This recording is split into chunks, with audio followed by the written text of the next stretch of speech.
एक हसीन बगीचे में एक छोटी सी तितली रहती थी।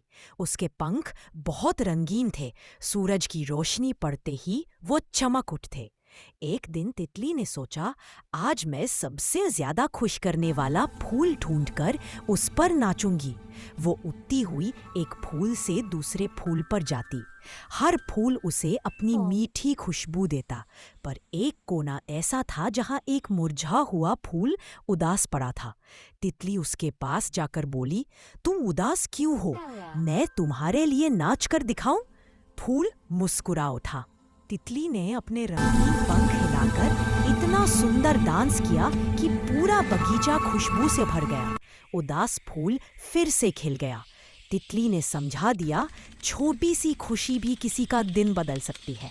एक सुबह तितली को एक छोटी सी लोरी सुनाई दी। उसने देखा कि एक नन्ही कली अपनी पत्तियों में लिपटी थोड़ी सी डरी हुई थी। तितली उसके पास जाकर प्यार से बोली, डरो मत, जब सूरज निकलेगा तो तुम भी एक दिन सुंदर फूल बनकर खिल जाओगी। ये सुनकर नन्ही कली के चेहरे पर हल्का सा नूर आ गया। तितली ने उससे वादा किया कि वो हर दिन उससे मिलने आएगी। तितली के प्यार और हिम्मत से कली का डर खत्म हो गया और धीरे धीरे वो भी एक खूबसूरत फूल बन गई, जो अब बागीचे की शान था। यही छोटी सी तितली हर जगह रंग और खुशी बांटती रहती थी।